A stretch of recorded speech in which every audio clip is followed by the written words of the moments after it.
A ver, vamos a ver. Yo creo que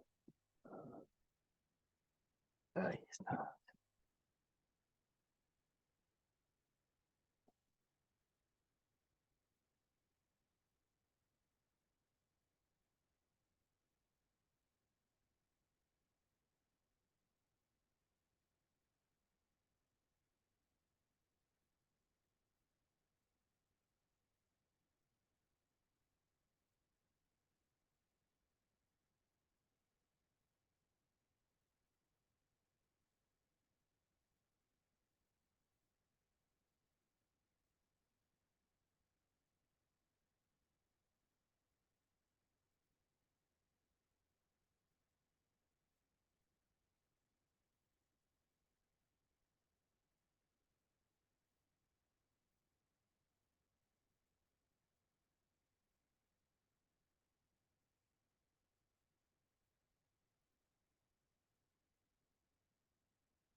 Bueno, al parecer no se han podido conectar los muchachos.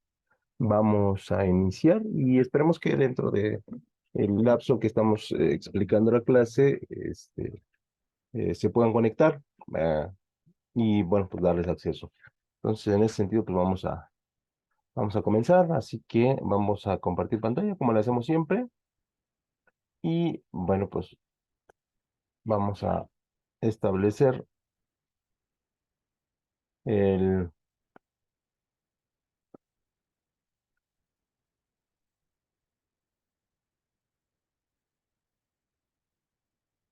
vamos a empezar la presentación y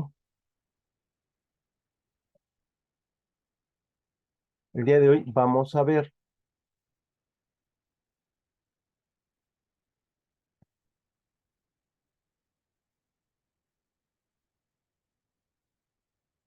ni la computadora quiere trabajar.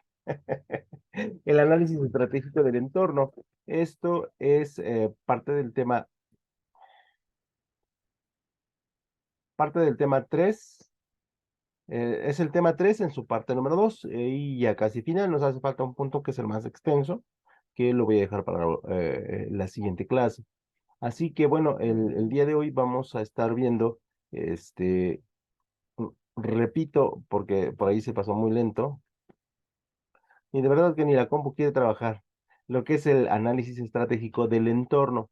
Cuando hablamos del análisis estratégico del entorno, nos referimos evidentemente a aquellas empresas muy grandes, pero también nos referimos a aquellas empresas que no son tan grandes, pero que tienen varios subnegocios. Y entonces, de alguna manera, sí hay que estar atentos con lo que el entorno nos está diciendo. Y entonces, en ese sentido, la verdad es que tenemos que ser rápidos y tenemos que poder responder de manera ágil al entorno que hoy tenemos, que realmente es muy duro, ¿no? Porque todo es rápido, todo es para mañana y y todo se tiene que desarrollar en un tiempo muy corto, muy corto. Y cosa que antes esto no sucedía, ¿no? Entonces, en ese sentido sí ha cambiado la gestión administrativa por la velocidad de la producción, las entregas, los consumidores, los tiempos de entrega, ¿no? Y entonces en ese sentido, pues de esto tratamos de hablar un poquito en este tema, ¿no? En la parte del primer tema sería el análisis del entorno específico de la empresa y dentro de los análisis de los entornos nosotros siempre vamos a tener este, que tener un especial énfasis en aquellos departamentos como marketing y sus diferentes estrategias, porque pues evidentemente nosotros vivimos de los clientes, ¿no? Del segmento de mercado que nosotros tenemos y en ese sentido tenemos que ponerle mucho, mucho énfasis a estos elementos que se nos están desarrollando, ¿no? Y entonces, sí, el entorno gira en torno a cómo se está manejando el marketing, a cómo se está manejando el producto, a cómo se está manejando el consumidor y el mercado, ¿no? Y en ese sentido, bueno, tendría que venir la parte de los precios, la parte de un montón de cosas que nosotros, de los costos, la distribución, la misma publicidad que nosotros tenemos para poder establecer un entorno favorable. Entonces, siempre los análisis van a girar en torno a esos elementos. Y en ese sentido, lo que nosotros vamos a establecer es que el estudio va a trabajar, les decía, desde el punto de vista del marketing, va a trabajar bajo dos contextos, el contexto interno y obviamente el contexto externo, ¿no? Dentro del contexto interno vamos a determinar cuáles son las debilidades y aquellos aspectos negativos que pueden impedir la consecución de los objetivos que nosotros tenemos. Y objetivos negativos puede haber muchísimos, ¿no? Desde un mal funcionamiento, desde una mala práctica de lo que nosotros estamos haciendo como producto, como servicio, como atención a clientes, hasta pues, elementos de calidad que nosotros estamos desarrollando. Entonces, el primer entorno que nosotros debemos evaluar es el que tenemos cercano y es el que tenemos disponible, ¿no? Y esa es la empresa, ya sea por partes, ya sea en su totalidad. Y entonces, en ese sentido, lo que nosotros vamos a buscar es mejorar el entorno interno.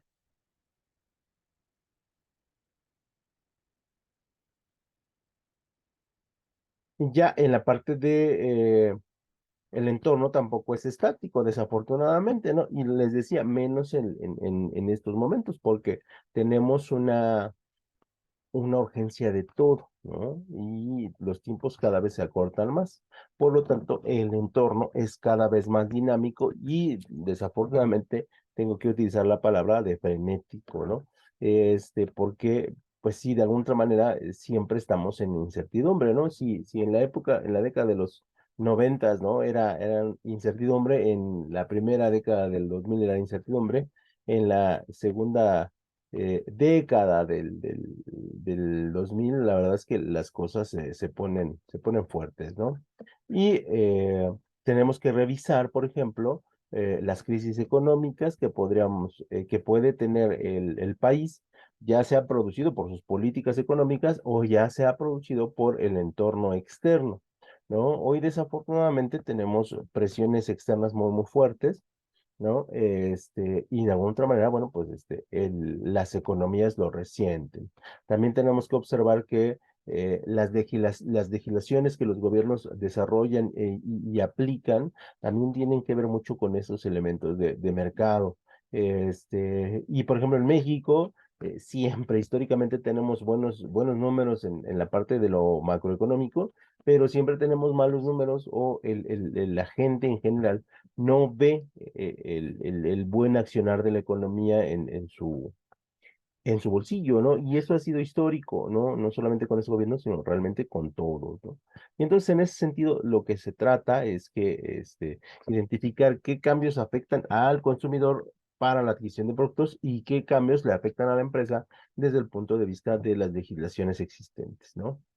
Y evidentemente, pues el otro tendría que ser los consumidores, ¿no? Aquellos consumidores que pues tienen ideas, tienen contextos, tienen ideologías y que estas ideologías pueden modificar de manera parcial o de manera total la forma en cómo nosotros identificamos al producto. Entonces, en ese sentido, sí tendríamos que ser muy cuidadosos con la intención de poder establecer estos elementos, ¿no? De cómo es que se mueve la legislación gubernamental, cómo es que se mueve la política económica o la economía política, ¿no? Ya dependerá cómo lo estudie la empresa y cómo se mueven los consumidores. Ya a partir de ese análisis, la empresa tendría que ir tomando decisiones en el momento o decisiones en los periodos posteriores, ¿no? Por ejemplo, el próximo año políticamente es fuerte, ¿no? Por las elecciones presidenciales y los empresarios deben estar atentos, ¿no? Para ver cómo se mueven los hilos de la política y si estos afectan o no afectan el desempeño que va a tener el producto que nosotros desarrollamos. Entonces, en ese sentido, sí hay que ser muy, muy, muy cuidadosos. Continuando con el análisis del entorno, nosotros establecemos que también existe, obviamente, el macroentorno, o también conocido como el entorno general. Y este se centra en un ámbito global, ¿no? Y cuando hablamos de un ámbito global, nos referimos a todas las implicaciones que tiene nuestro producto a nivel mundial. Puede ser que nosotros no lo exportemos a otros países, pero sí puede ser que nosotros lo estemos identificando, que compremos mercancías de otros países para producir nuestro producto y que eso de alguna o de otra manera, bueno, pues este, nos va a hacer tener que estudiar el entorno global, ¿no? De las entregas. Por ejemplo, si nosotros somos una distribuidora de productos de alto consumo, pues tendríamos que mirar a China, ¿no? Y ver cuál es su economía y ver cuáles son las nuevas barreras arancelarias o ver cómo está la producción en China, etc., etc., cosas, ¿no? Que nosotros sí tendríamos que analizar como un entorno global. Después vamos a observar las condiciones tanto económicas como sociales e incluso políticas de todo el entorno. Puede ser que sea solamente el entorno internacional que rodea las materias primas que nosotros adquirimos, o puede ser que sea todo el entorno si somos una empresa más grande. Y estos elementos, tanto los internos como los externos, se conocen como las fuerzas externas, donde nosotros tenemos estas existencias de economías, empresas, financiamientos mundiales, que de alguna otra manera, pues siempre están atentos a lo que está en tendencia, lo que está en moda y le aportan dinero y lo que ya no está en tendencia lo deja, ¿no?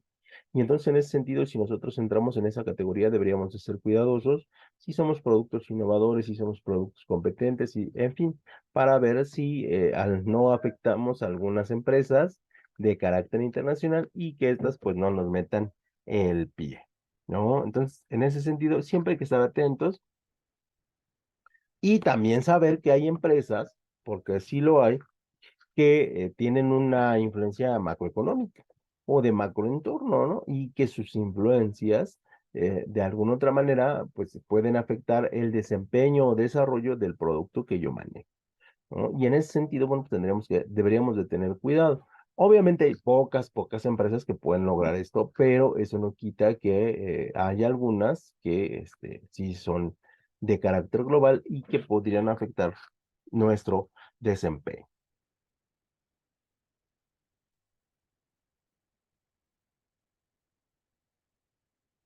Y luego viene, pues, obviamente, el análisis del microentorno que hemos hablado al principio, y aquí hablamos de aquellos factores más cercanos a las empresas, como pueden ser, obviamente, los clientes, los proveedores, los intermediarios o incluso la propia competencia, ¿no? Y entonces, en ese sentido, nosotros vamos a evaluar el grado de impacto de cada una de estas variables y cómo estas afectan o van a afectar hoy, mañana o en el futuro a el desarrollo y desempeño de la empresa a la cual pertenecemos o de la cual somos dueños. Y entonces, en ese sentido, deberíamos ser cuidadosos para identificar qué elemento es el más volátil o qué elemento es el más peligroso o el más favorecedor. Y en ese sentido, pues trabajar en él para hacerlo más fuerte y hacerlo mucho más robusto y hacerlo mucho más confiable. Aunque, repito, en términos empresariales, sí hoy vivimos en una circunstancia donde sí hay procesos de incertidumbre, pues muy, muy altos, ¿no? Entonces, y esto se ha dado gradualmente y bueno, pues las empresas se tienen que ir ajustando a esa nueva dinámica. Yo diría que hoy tenemos empresas estresadas, ¿no? No, antes eran los empleados, ¿no? Que estaban estresados, pero hoy tenemos empresas realmente muy, muy estresadas.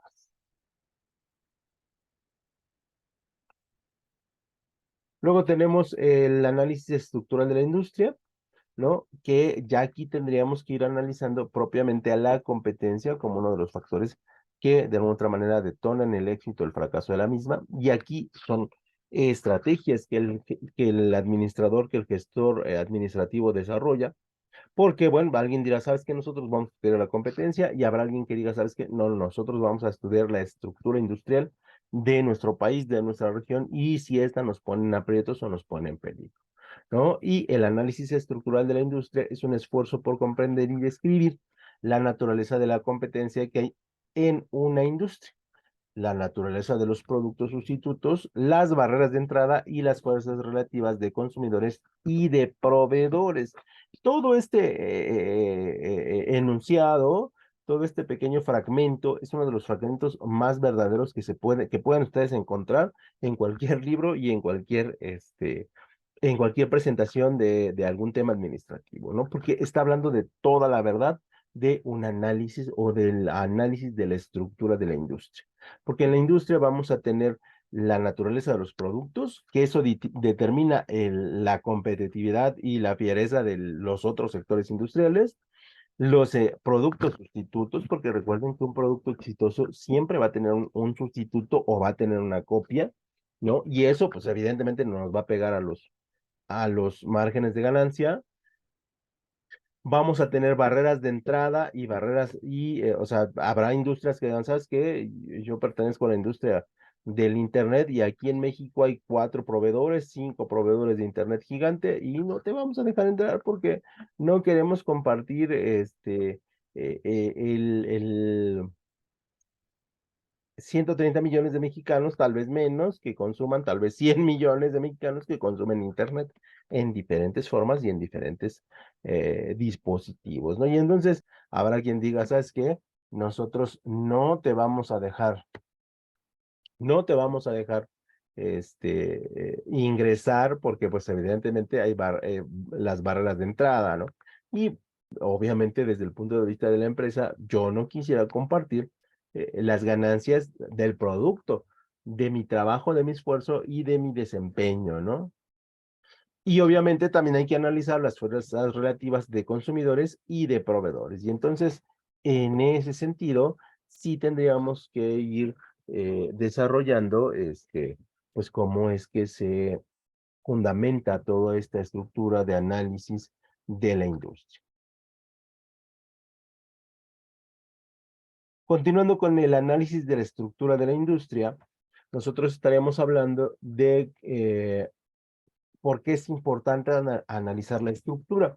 Y desde el punto de vista de gestión administrativa, decimos que el éxito de las estrategias competitivas de las empresas dependen de cómo se relacionen con su entorno, ¿no? Si yo les hablo de empresas como Amazon, ustedes obviamente lo asocian con empresas de alto valor. Si yo hablo de empresas como Nike, ustedes lo asocian a un entorno favorable, ¿no? Y así nos vamos, ¿no? Pero, por ejemplo, si yo les hablo de algún banco, la marca que sea, a lo mejor ustedes tienen una opinión dividida de esa atención que han recibido de ese banco, ¿no? O de alguna cadena industrial o de alguna cadena de restaurantes. Y entonces por eso dice este texto, dice que el éxito de la estrategia competitiva de la empresa depende de cómo se relaciona con su entorno. Todo en la industria tiene que ver con la imagen. Y una vez que la imagen es positiva, es complicado que pues, esa imagen cambie, ¿no? Si yo les hablo de la marca Televisa, pues algunas personas dirán que es una marca que no está relacionada bien con su entorno y habrá otras personas que digan que no está, que sí está muy bien relacionada con su entorno, pero ya hay una opinión dividida y lo que nosotros buscamos es lo distinto, ¿no? Es que todas las personas puedan hablar bien de mi industria, ¿no? Y que se relacionen con ella de manera positiva. Obviamente hay empresas que tienen entornos muy amplios, donde abarcamos aspectos económicos y sociales, y el aspecto clave, perdón, es la industria o el industrial en la que ella opera. Sí, porque de alguna otra manera hay empresas que requieren, por su conformación, necesitan forzosamente productos de México, productos de El Salvador, productos de Guatemala, productos de Costa Rica para formarse.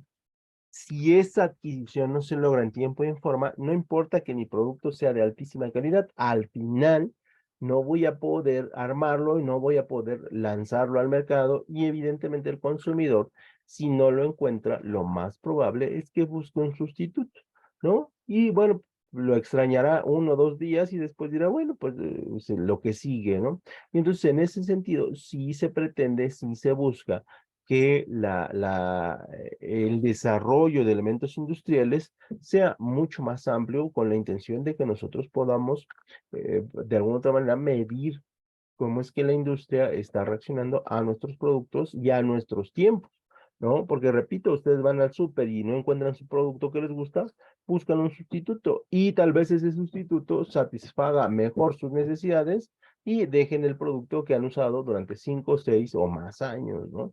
Y esto de alguna otra manera, pues a la industria con la que amablemente les vendía su producto, pues no les va a gustar, ¿no? Entonces, por eso es importante hacer un análisis tanto de lo que está dentro de la empresa como de lo que está fuera de la empresa. Y lo que está fuera de la empresa tiene un impacto grande hoy en día. Hace 30 años esto no sucedía, ¿no? Porque había menos productos de los que hay hoy, había menos ofertas de las que había hoy, y pues nuestros productos eran prácticamente los que dominaban, ¿no? Entonces, no había como mucho problema, pero hoy no, hoy tenemos competencia en todos lados, y la competencia realmente es muy, muy, muy dura, ¿no? Entonces, en ese sentido, sí buscamos analizarlo siempre, en todo momento, cómo se está generando este, este, este análisis estructural de la industria, ¿no? Y aquí estamos hablando, repito, de toda la industria. Y nosotros cómo nos vinculamos ante ese elemento. Haciendo una similitud, yo voy a analizar una familia, y en función del análisis de la familia voy a ir estudiando a cada uno de los integrantes de la misma, ¿no? Y en ese sentido podré determinar cuál es la dinámica que tiene dicha familia. Lo mismo pasa en las industrias. Nosotros analizamos toda la industria y nosotros vamos rescatando quién tiene problemas, quién está muy bien, quién no está muy bien, quién está en proceso de crecimiento y quién relativamente pues ya se está quedando, ¿no? Lo que le pasa a una familia en cualquier parte de la república, ¿no? Y en ese sentido, la estructura de la industria define en gran parte las reglas de la competencia y las estrategias disponibles de la empresa, ¿no? Si yo soy Canal 11, obviamente no puedo, a lo mejor, aunque Televisa no nos dé mejor el contenido, o TV Azteca, yo no puedo competir contra esas dos industrias, ¿no? Porque está fuera de mi contexto, y entonces voy a buscar una estrategia para competir, pero bajo mis reglas y bajo el contenido que más me represente, ¿no? Y entonces, en ese sentido, pues voy a emitir programas. Lo mismo pasa con imagen, ¿no?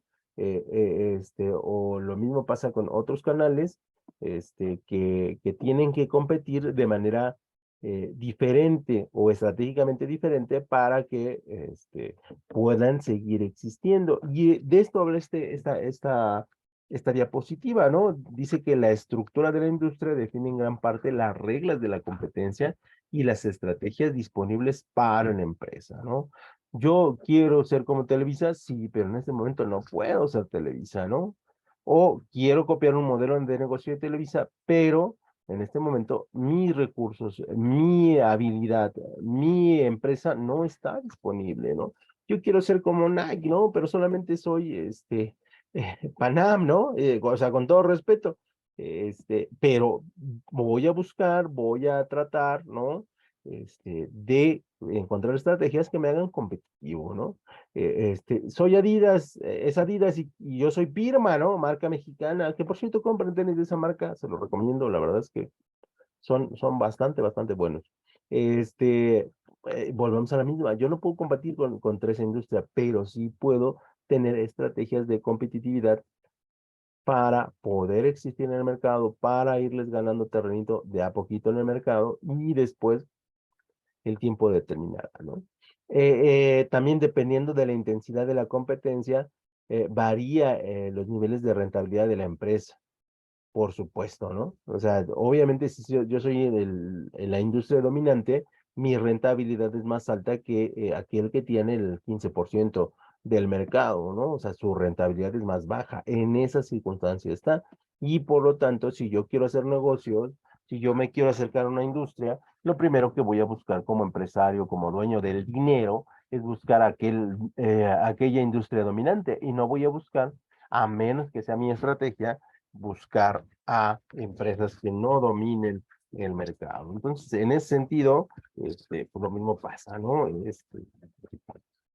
Yo quiero ser grande, pero hay momentos en que tengo que esperar para poder ser grande, ¿no? Cosa que a veces y en muchas circunstancias al emprendedor no se le dice, ¿no? No se le dice que para que una industria o para que su negocio, para que su proyecto, para que su empresa funcione, pues va a tener que arriesgar por lo menos 10 años de su vida, ¿no? Si realmente lo quiere echar a andar. Y entonces, ya si te plantean esta idea, ¿no? Te dices, no, aquí ya está más complicado, ¿no? Porque tú le puedes poner 1 año, 2 años, 3 años, ¿no? De tu esfuerzo y de tu tiempo. Y obviamente de lo que tú produces externamente a tu negocio, pero que te digan 10 años para ver si la industria funciona, tú dices, híjole, es complicado, ¿no? Por eso es que mucha gente no le entra, ¿no? Y también por eso siempre comento que hay que entrarle con la idea de que es a largo plazo, ¿no? Si funciona, muchachos, híjole, el futuro de ustedes y el futuro de sus hijos está asegurado, ¿no? Y si no funciona, pues, ¿qué les digo, no? Es duro, pero así funciona, desafortunadamente, ¿no?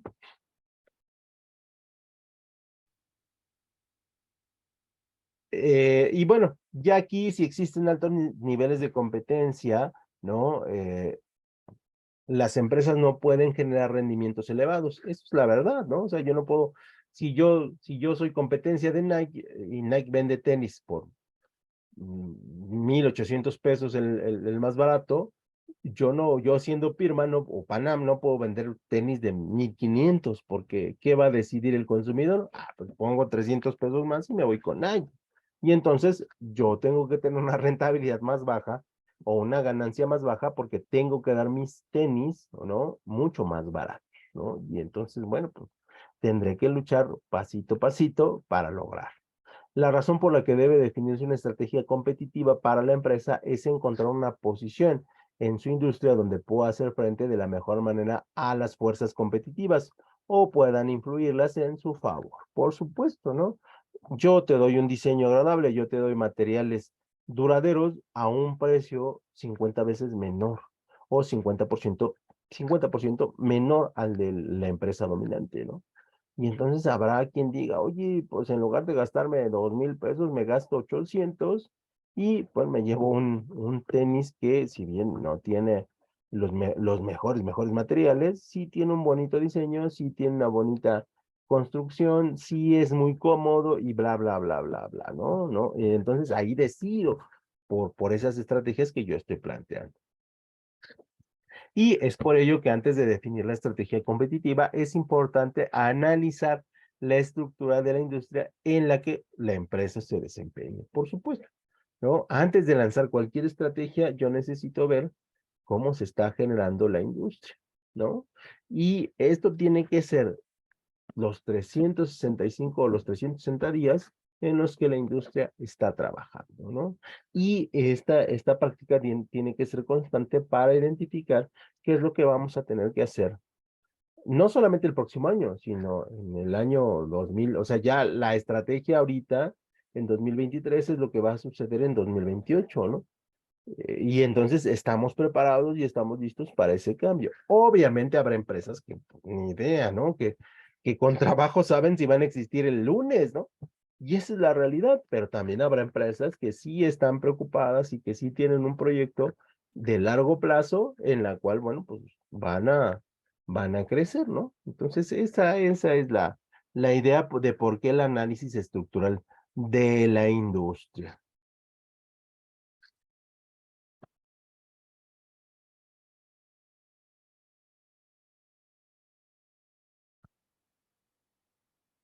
Ujú, ujú. Acá. Y obviamente, al nosotros tener una ventaja competitiva, bueno, pues nosotros eh, siempre tener una ventaja es bueno, en cualquier lugar, en cualquier momento, en cualquier situación es bueno, ¿no? Y si esa ventaja la podemos ampliar, bueno, pues mucho, mucho, mucho, mucho mejor, ¿no? ¿Por qué? Porque de alguna otra manera nosotros vamos a desarrollar mecanismos sobre los cuales, pues esa ventaja se magnifique, ¿no? Hay ocasiones en que tenemos ventajas y las desperdiciamos, ¿no? Y eso nos sucede, bueno, nos sucede a todos, ¿no? En algún momento de nuestra vida. También le pasa a las empresas, ¿no? Empresas que eran potentes en 1980, en 1990 y que el dueño original se retiró, cambiaron a los hijos y bueno, pues no les platico qué pasó, ¿no? Así pasa, ¿no? Pero hay otras que pues sí funcionan, ¿no? Entonces, el análisis competitivo es el campo de investigación que se encarga de recopilar y revisar datos de las empresas rivales, ¿no? Y de cómo están funcionando dichas empresas. Por lo tanto, permite conocer lo que están haciendo los competidores, cómo lo hacen y qué grado de amenaza representa para la empresa que está haciendo este análisis, ¿no? Y de alguna otra manera, no solamente del entorno cercano, también nosotros tenemos que revisar el entorno lejano. Eh, Ahorita va a haber una tendencia prácticamente entre 2024 y 2028 para el auto eléctrico, ¿no? El auto eléctrico pequeño, muy pequeñito, para máximo 3 plazas.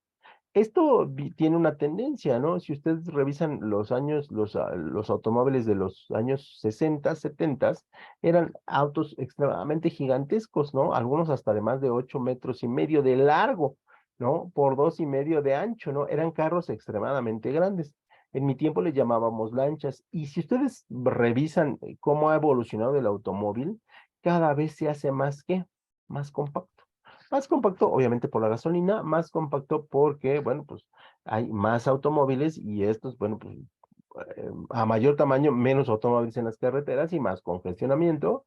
Y en tercero, hay un fenómeno que se ha dado progresivamente, ¿no? Que a lo mejor no lo percibimos, pero que sí se ha desarrollado, que es la reducción de las familias o de los compañeros, ¿no? O de las amistades o de las parejas, ¿no? Una familia en 1970, pues aproximadamente eran 7 personas, ¿no? 7 o más personas. Para 1980, una familia máximo eran 5 personas, ¿no? Para el 2000 máximo, estamos hablando de una familia de 3, ¿no? Obviamente, a lo mejor ahí por donde ustedes viven no faltará la señora y el señor que tienen 4, 5 o 6 hijos o más, ¿no? Y bueno, pues seguramente son muy felices, ¿no? Pero la tendencia a partir de 2010, ya muy centralizada prácticamente en todas las economías, pues es que máximo seamos 3, ¿no? Máximo, máximo seamos 3, ¿no? Y las nuevas generaciones se están entrando en el modelo de máximo 2, ¿no? Donde el más pequeñito ya no exista, ¿no? Y esto de alguna otra manera impacta la industria del automóvil, en la que, ¿para qué te vende un auto de 5 plazas si ustedes son dos? Y entonces eso hace que el automóvil se haga cada vez más, ¿qué? Más pequeño. Las casas se hacen más pequeñas, las televisiones se hacen más pequeñas, los estéreos, no sé si se acuerdan, los estéreos de la década de los 90, que eran unas megacajotas, ¿no? Hoy a lo mucho tenemos una bocina y a parle de contar, ¿no? O sea, así va generándose la industria y por eso es necesario, es bien importante que nosotros hagamos el análisis de la competencia y las ventajas competitivas. Y entonces, en ese sentido, decimos que cómo realizar un análisis de competitividad de manera exitosa. Bueno, lo primero que tenemos que hacer, como ya habíamos mencionado, es que nosotros tenemos que identificar a los competidores. Nosotros no podemos identificar, yo no necesito estudiar a Nike cuando yo soy Panam. O sea, no, es una pérdida de tiempo dedicarle mucho esfuerzo al análisis, pero sí voy a estudiar eh, a el análisis de las empresas mexicanas que hacen tenis, ¿no? Y de alguna otra manera voy a identificar qué pasos están haciendo, cómo están produciendo, si están dando maquila, si están utilizando productos eh, de las zonas de Vietnam, ¿no? Porque allá se fabrica el tenis Nike, el tenis Puma y el tenis Adidas, y de alguna otra manera, pues ahí están los materiales, ¿no? Y esto, ¿qué análisis me permite hacer? El primer paso es averiguar con qué empresas estás compitiendo, que es lo que les decía. Yo no puedo establecer, decir, yo voy a competir con Nike porque yo voy a ser la mejor. No, porque el análisis es tonto, ¿no? Y es irrelevante, ¿no? En el segundo lugar, estos pueden dividirse en dos categorías, los elementos de análisis de competencia directa y los análisis de competencia directa. Los competidores directos son empresas que ofrecen productos o servicios que podrían sustituir a la marca que a la cual represento, de la cual soy dueño, y los competidores indirectos son marcas que ofrecen productos diferentes, sin embargo, satisfacen la misma necesidad del cliente, ¿no? Y entonces ahí sí me pongo a temblar. Y este sería nuestro primer elemento de análisis. ¿Quién es mi competencia? Y ¿es directo o es indirecto? Y una vez si es directo o es indirecto, nosotros tendríamos que proceder al análisis correspondiente, ¿no? Por el otro lado, es importante hacer el segundo paso, que es comparar y comprender qué tipo de contenido está publicando la competencia en sus medios propios o está lanzando, ¿no? En sus mercados correspondientes. Les decía, o sea, tú ves a Panam y ves a la empresa Pirma y si no, revísenlo por ahí, por pura curiosidad, los productos que desarrollan y se van a dar cuenta de que no coinciden en absolutamente qué, nada. Son productos que son totalmente distintos, que van enfocados a personas totalmente distintas, ¿no? Y entonces ahí, bueno, pues nosotros vamos a ver si hay coincidencias, bueno, nos preocupamos, pero si no hay coincidencias, pues dejamos pasar algunos elementos, ¿no? Y tal vez copiemos algo que está haciendo la competencia, este, que, bueno, de alguna otra manera nos facilite o nos ayude mucho a mejorar el rendimiento en ventas, ¿no? Este, entonces, en ese sentido, es importante identificar los formatos de éxito que han tenido estas empresas y qué planes han desarrollado, ¿no? En México o en la Ciudad de México es difícil competirle, ¿no? A las empresas internacionales porque la gente está muy acostumbrada a la marca, pero tal vez en otras regiones del país la marca no sea tan importante y busque precio y comodidad, ¿no? O comodidad y diseño, ¿no? O accesibilidad, precio y diseño. Y así nos vamos, ¿no? Entonces, de alguna otra manera, este punto permite analizar y comparar el contenido de la competencia. Si es que se vincula con nosotros y si es que tendríamos que hacer algo al respecto. En el punto número 3 hay que observar la participación en redes sociales, porque hay todos desafortunadamente redes sociales, ¿no? Donde determina cómo el competidor utiliza e integra las redes sociales en su plan de marketing y bueno, pues esto de otra manera permite evaluar el grado de compromiso que tiene el consumidor con la marca, ¿no? Y es muy fácil porque prácticamente todas las marcas tienen acceso libre a sus cuentas de redes sociales, ¿no? Y de alguna otra manera, o a las personas que patrocinan a la marca, ¿no? Por ejemplo, el caso Nike, que tiene un montón de jugadores, el caso de Adidas, que tiene un montón de jugadores de múltiples deportes, ¿no? Y estos, cómo se desarrollan en el seguimiento de sus tendencias, de sus comentarios, de sus publicaciones, ¿no? Y esto nos ayuda mucho a, a poder ver cómo está la competencia o cómo están los consumidores analizando nuestro producto, ¿no? Y de esta manera la marca podrá entender qué está haciendo su competencia y qué estrategias puede poner en práctica para hacerlo mejor. Por ejemplo, en México, es difícil que tú veas a lo mejor porque tenemos pocas estrellas, ¿no? O a lo mejor yo no las identifico, ¿no? pero es difícil que tengamos estrellas de fútbol, de béisbol, o sea, son muy seccionadas, no tenemos estrellas globales y aparte, no, las pocas estrellas que al momento que tenemos son internacionales, o sea, no son mexicanos y eso desde el punto de vista cultural pues no sienta bien a los usuarios, ¿no? O sea, dice, sí, yo quiero ver a mi ídolo, pero pues no trae mis tenis, no trae los tenis que quiero, ¿no? Y entonces, tal vez no consideren que sea buena idea o que el arrastre de estas personas no es la suficiente como para pagarles un contrato, ¿no? Pero sí tenemos escasez de figuras públicas. Eh, y luego la cuarta, ¿no? Hay que entrevistar a los clientes de los competidores, ¿no? Y esto es muy simple, ¿no? O simple en términos de la disponibilidad que tenemos de hacerlo, donde los clientes son una fuente de información confiable para entender por qué una marca es su primera opción, ¿no? O sea, ¿por qué usted prefiere Coca-Cola en lugar de Pepsi-Cola, ¿no? Y por qué en lugar de un teléfono Oppo, usted prefiere un teléfono Apple, ¿no?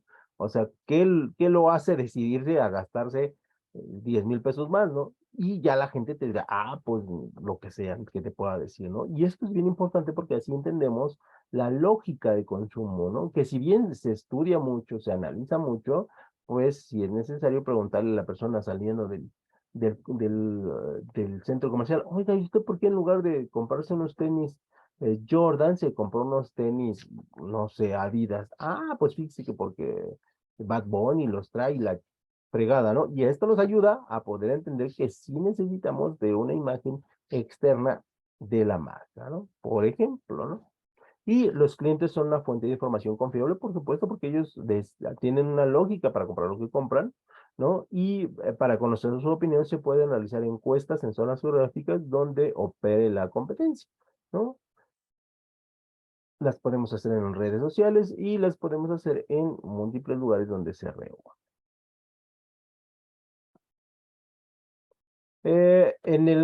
Me parece que en el quinto lugar es planificar la estrategia, ¿no? Donde la información recopilada se emplea pues para poder determinar cuál es la opinión, cuál es el sentir del consumidor respecto del producto, poder identificar qué está haciendo la competencia en redes sociales, qué está haciendo la competencia en términos de la parte macroeconómica o del análisis macroeconómico, y esto puede tomar dos caminos: probar la misma que usó la competencia, esto es utilizar el mismo esquema publicitario, promocional o de redes sociales, ¿no? O de alguna otra manera decir, no, sabes que esto no nos funciona a nosotros, tenemos que utilizar algo diferente, algo innovador y que pues la marca se convierta en icono de publicaciones, de comentarios o de cualquier elemento que sea distinto, ¿no? Y como dicen los mercadólogos, disruptivo, ¿no? Porque ellos siempre hablan de que, ay, nuestra campaña va a ser disruptiva, ¿no? Y ya en ese tono. No sé por qué lo utilizan, no sé si les da más caché, pero bueno, así lo hacen. Asimismo, se debe contar con un plan de contingencia y anticipar las reacciones del rival. Obviamente, en el momento en que yo veo que alguien está teniendo más presencia en medios, en elementos publicitarios o en el boca a boca de las personas, yo como empresa competidora, pues, ¿qué voy a hacer? Pues contraatacar. Y eso sería todo por mi parte, muchachos. No sé si les haya gustado. La verdad es que no me lo van a creer. A veces, digo, si pasa, ¿no? Y a veces uno da unas clases muy bonitas, ¿no? Y el alumno pues dice, ah, pues está bien por él, ¿no? Pero uno se siente muy satisfecho con lo que hace, ¿no? Y hoy, desde que hice la presentación, me gustó mucho cómo quedó y la verdad es que me gustó mucho cómo desarrollé este tema. Así que, pues si no tienen ninguna duda, muchachos, nos vemos en un ratito, nos vamos ahí en la clase de mercadotecnia y Sí, pues profesor. los ven un rato, ¿sale? Cuídense mucho, Gracias. Bye. Hasta bye luego. y bye.